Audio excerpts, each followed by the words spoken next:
이제 막 대학을 졸업한 A씨. 고스펙이 넘쳐나는 시대에 2.2학점으로 졸업했습니다. 그렇다고 재산을 물려받은 것도 아닌 상태. 오히려 아버지의 빚이 고스란히 넘어온 상황입니다. 물려받은 빚으로 도시 빈민 생활을 시작한 A씨. 만약 여러분이 이런 상황이라면 어떻게 할까요? 선택은 간단합니다. 선택 1. 아버지를 미치도록 원망하고 좌절한다. 그리고 앞으로도 계속 스스로를 괴롭히며 고통스러운 인생을 산다. 선택 2. 내가 고통스러운 이유를 아버지에게서 찾지 않는다. 유치한 감정 대신 이성적으로 현실을 직시하고 방법을 찾는다. 아마도 대부분 두 번째 선택을 할 것이라고 대답할 겁니다. 하지만 막상 좌절스러운 현실을 마주하면 2번을 택하는 게 쉽지 않습니다. A씨 같은 극단적인 예를 들었지만 정도의 차이가 있을 뿐 우리가 처한 현실도 만만치 않습니다. 대부분의 사람들은 첫 번째 선택을 하고 절망만 하고 있을지도 모릅니다. 두 번째 선택을 하고 싶은 여러분들에게 몇 가지 지혜를 알려드리겠습니다.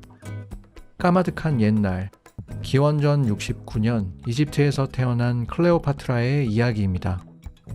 하나, 자존감이 특별한 내면을 만든다. 클레오파트라에게 전성기만 있었던 건 아닙니다.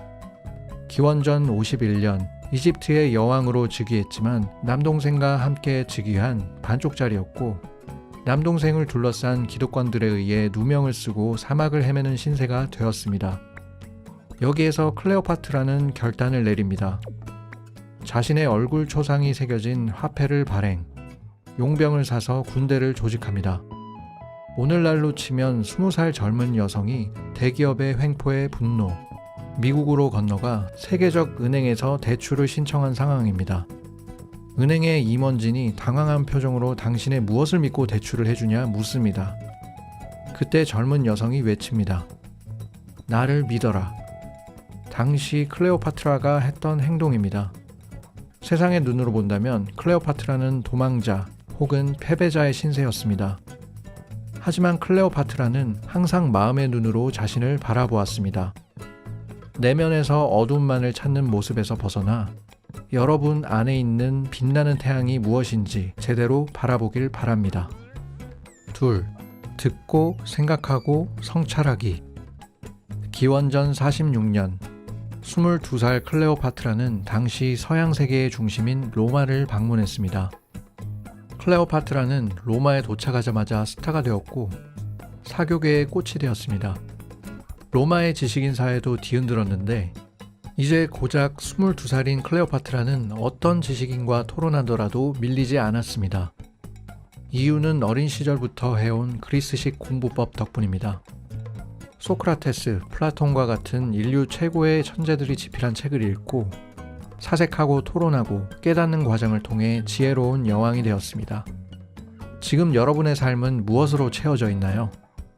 텔레비전, 스마트폰, 무의미한 수다, 술, 잡다한 스펙들인가요? 어둠을 헤쳐갈 진정한 힘은 인문고전, 예술, 지식인과의 대화와 토론에 있습니다. 셋, 클레오파트라의 재테크.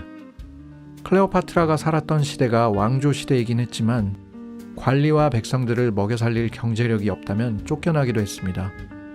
왕조 시대의 본질도 결국 자본주의였고 클레오파트라도 그걸 알고 있었습니다. 자신의 지식과 주변 경제 전문가들의 지식을 활용해 이집트의 경제 구조를 파악했죠. 오늘날에 대입한다면 스터디와 책을 통해 경제적 지식을 쌓고 다양한 멘토들을 만나며 우리 집의 경제 구조를 파악해서 돈 때문에 짓눌리는 생활을 청산해야 합니다. 어느 시대이든지 자본의 구조와 힘을 알려는 노력이 성공을 향한 지름길이 됩니다. 20살 클레오파트라처럼은 스테디셀러 여자라면 힐러리처럼 27 이건희처럼 등 대한민국 젊은이들의 워너비 시장을 개척했던 이지성 작가의 책입니다. 주목받지 못하던 여자에서 이집트의 여왕으로 우뚝 선 클레오파트라를 롤모델로 세웠고 역사적인 사실을 바탕으로 그녀의 이야기를 오늘날의 사람들에게 들려줍니다. 세상사에 짓눌린 분들께, 클레오파트라의 정신으로 당당히 살아가길 원하는 분들께 이 책을 추천드립니다. 지금까지 느낌 있는 책을 읽어주는 느낌책이었습니다.